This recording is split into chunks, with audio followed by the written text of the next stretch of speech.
Kepribadian atau personality berasal dari bahasa Latin, yaitu persona, yang artinya topeng. Kepribadian penggambaran dari tingkah laku manusia secara deskriptif tanpa adanya nilai atau devaluatif. Kepribadian merupakan bagian dari jiwa yang membangun kesadaran manusia menjadi satu kesatuan dan tidak terpecah belah. Kemudian ada beberapa pengertian manusia menurut tokoh-tokoh teori kepribadian. Yang pertama itu menurut Sigmund Freud, kepribadian merupakan hasil dari 3 komponen, yaitu id, ego, dan superego. Ketiga komponen ini saling berkaitan dan terbentuk totalitas kepribadian seseorang. Kemudian yang kedua, menurut Carl Gustav Jung, kepribadian merupakan totalitas perasaan, pikiran, dan tingkah laku manusia, baik yang sadar maupun tidak sadar. Yang ketiga itu menurut Adler, kepribadian merupakan hasil dari perjuangan untuk mencapai superior dan kesuksesan. Yang keempat itu menurut Erikson, kepribadian manusia berkembang melalui beberapa tahapan, mulai dari tahap anak-anak hingga lanjut usia. Dan yang terakhir menurut Henry Murray, kepribadian manusia merupakan sebuah abstraksi yang dirumuskan oleh teori, dan tidak hanya itu merupakan deskripsi dari perilaku seseorang. Kemudian kepribadian merupakan suatu formasi yang didasarkan pada perilaku yang teramati dan faktor-faktor yang sekarang hanya dapat disimpulkan dari apa yang kita amati. Jadi, kepribadian manusia secara umum merupakan kepribadian yang merujuk pada sifat umum seseorang, pikiran, perasaan, dan kegiatan yang berpengaruh pada sistematik terhadap keseluruhan tingkah laku seseorang. Selanjutnya, faktor-faktor yang mempengaruhi perkembangan kepribadian. Di sini saya akan menjelaskan 9 faktor-faktor yang mempengaruhi perkembangan kepribadian seseorang menurut Sigmund Freud. Yang pertama itu ada pengalaman awal. Jadi pengalaman awal itu sangat penting dalam perkembangan kepribadian seseorang.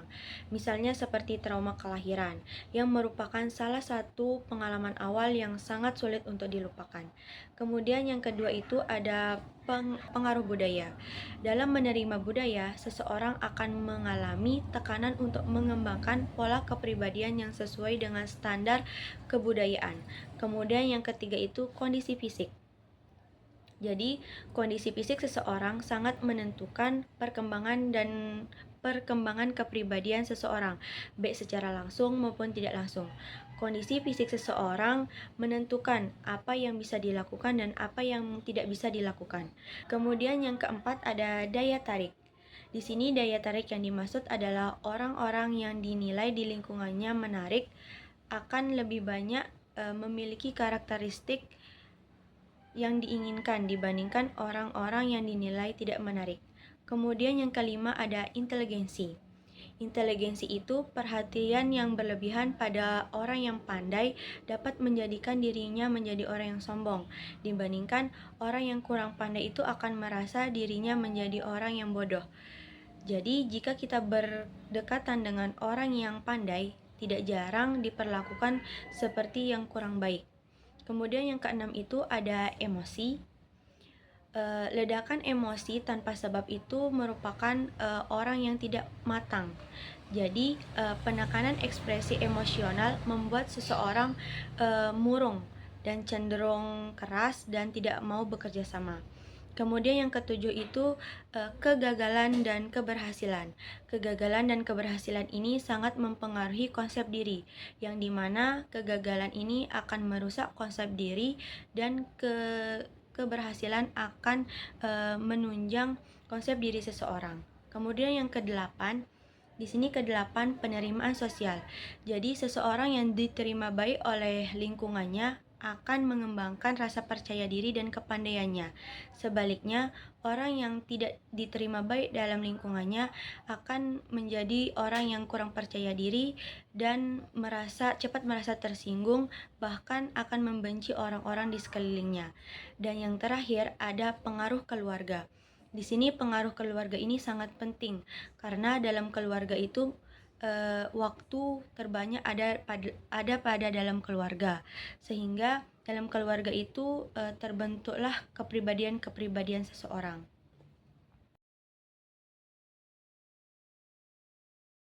Di sini saya akan menjelaskan dua teori yang dikemukakan oleh Sigmund Freud dan Erikson.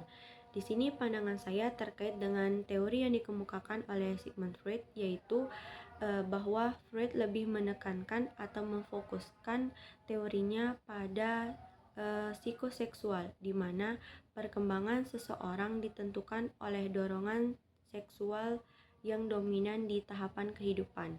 Seperti salah satu tahapan perkembangan kepribadian Sigmund Freud yaitu pada tahapan infantil.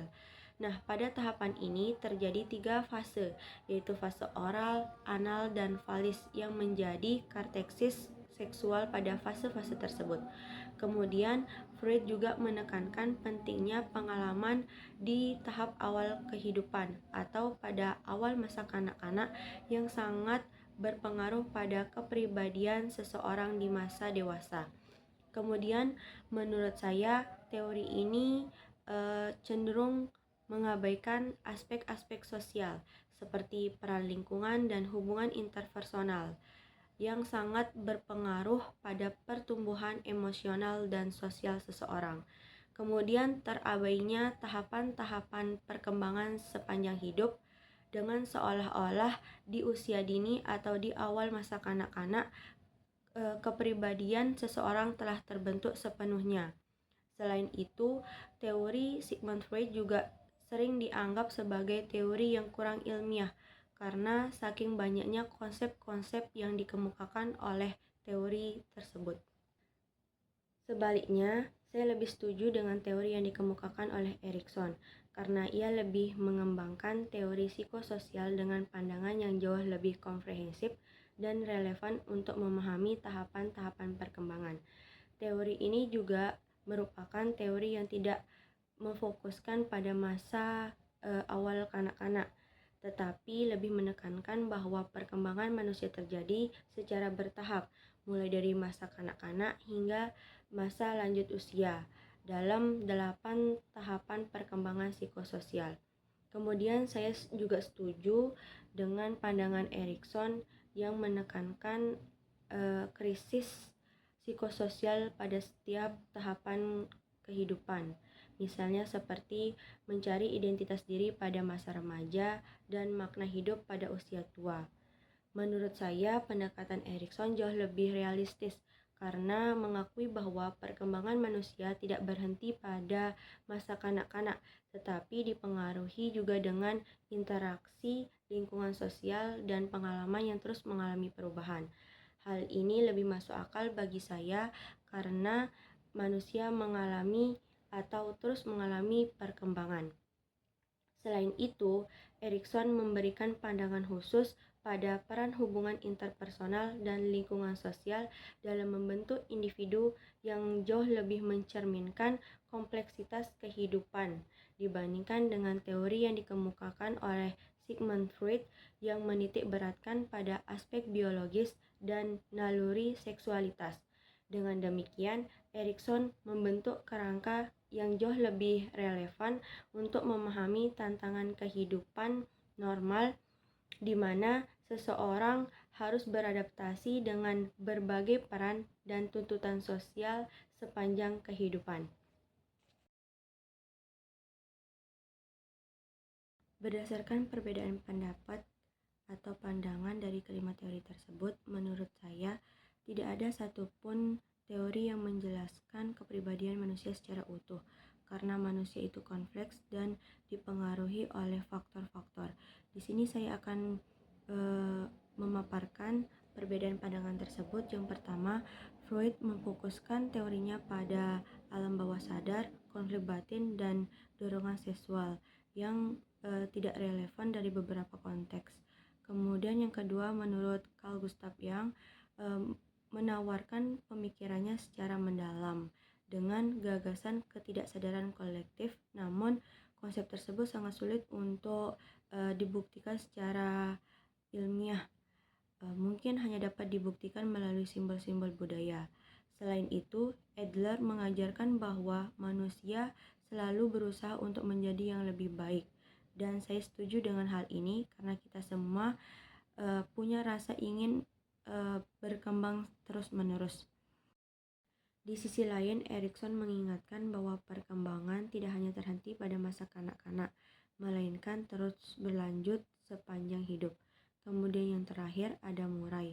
Teori Murray ini membuat kemungkinan banyak orang sadar bahwa perilaku kita itu tidak hanya datang pada kita sendiri, melainkan pada lingkungan sekitar.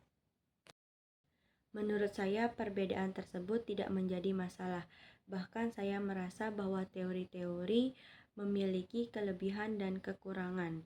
Dengan sudut pandang yang berbeda, justru menunjukkan bahwa manusia itu kompleks dan tidak bisa dilihat melalui satu sudut pandang saja. Kemudian, masing-masing teori tersebut tidak ada yang sempurna, tetapi semuanya bisa saling melengkapi jika dilihat dari perspektif yang lebih luas. Saya berpendapat bahwa kita bisa menggabungkan kepribadian dengan lebih baik jika menggabungkan beberapa teori menjadi satu. Misalnya, alam bawah sadar memang berperan, tetapi tujuan hidup, interaksi sosial, dan kebutuhan juga sama pentingnya. Dengan cara ini, kita bisa mendapatkan pemahaman yang jauh lebih lengkap tentang kepribadian manusia.